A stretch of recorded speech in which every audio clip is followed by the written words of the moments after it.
Chinese for this Scarborough. Yes, and the And you were president. telling me about treason. Remember? Yes, and That the the president Secretary of War. Just a minute. answered you directly that.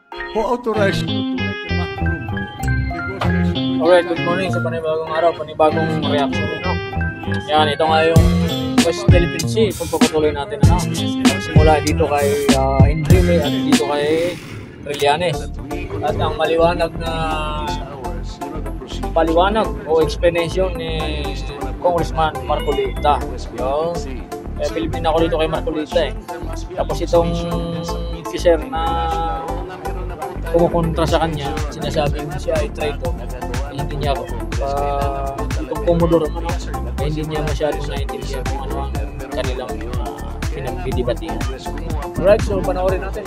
Kayo nang bahalang humusga nito kung tama ba o mali. Alright, so let's go at ingat po sa lahat. Please, steps by step. Yes, sir. Please answer the question directly. The question calls for a yes or no. No, sir. If it's in IHO, yes to legislation.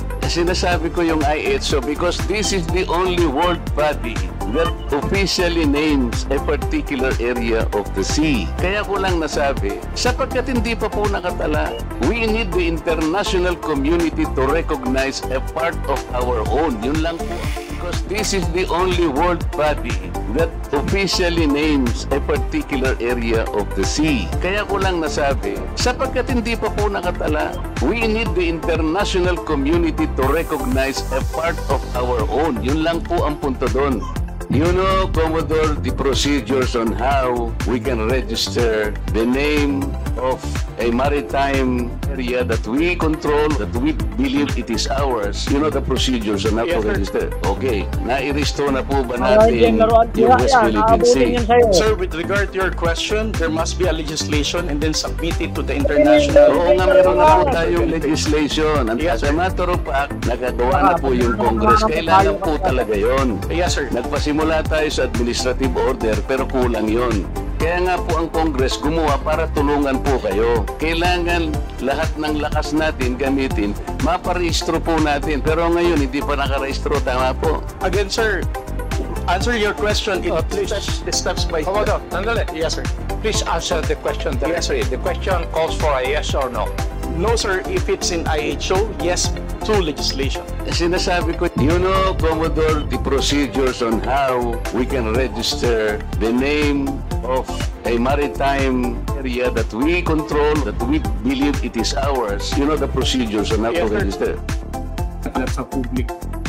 And they always undermine our position in a way na parang tipong they downplay always this harassment of the Chinese government.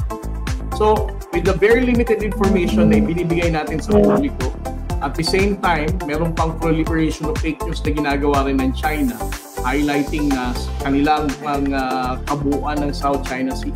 So, you cannot blame the Filipino people from 6 years of the former administration na ang na-institutionalize na sa paniniwala ng ating mga kababayang Pilipino. Na ang West Philippine Sea, hindi yan talaga atin, hindi yan natin pwedeng tindigan kasi magkakagera, those kind of statements before.